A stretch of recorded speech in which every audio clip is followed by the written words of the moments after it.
Hello, my dear colleagues. Assalamu alaikum. I am Eyad Amawi from Gaza. I will talk about since midnight, Gaza City has been under an intense bombardment with heavy bombs targeting buildings and residential neighborhoods, especially in Western Gaza. The question is, what does this escalation in Western Gaza mean? This tactic is somewhat different from the previous ones, which focused on the far north and east. Western Gaza is the center of displacement, the area that the occupation has repeatedly claimed to be safe zone. But with the massive number of displaced people there, targeting it today directly aims at depopulating and destroying the city, in other words, eliminating its civilian residents. The bombardment is concentrated on Al-Shati refugee camp, which lies right along Gaza's sea shore.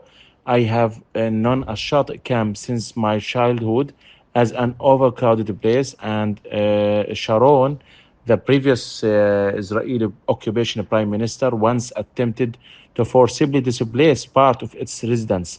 Historically, Al-Shati has always been the most densely populated camp.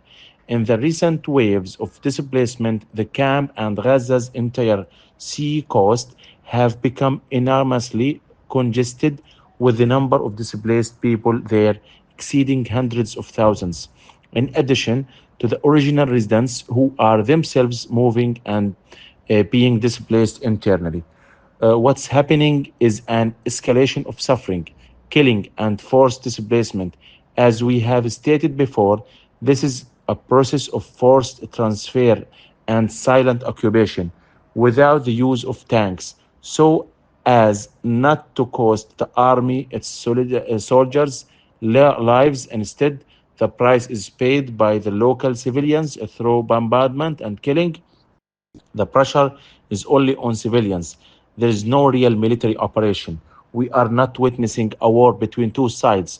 What's taking place is systematic killing, deliberate destruction of civilians, starving them, and intensifying their suffering by displacing them.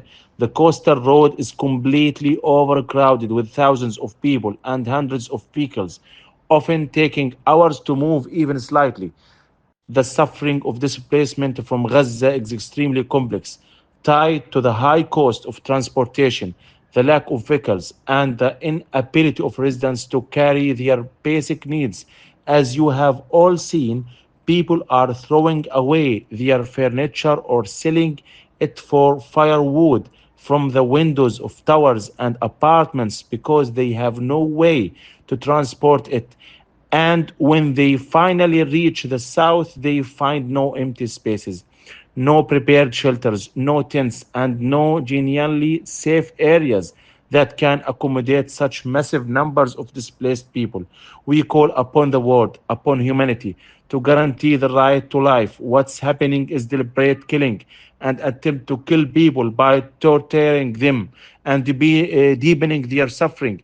In the summer, displacement is even more unbearable. Women, children, elderly, and the sick are forced to walk more than 15 kilometers up to 20 kilometers to reach a place that has nothing, no water, no food, no shelter, no safety.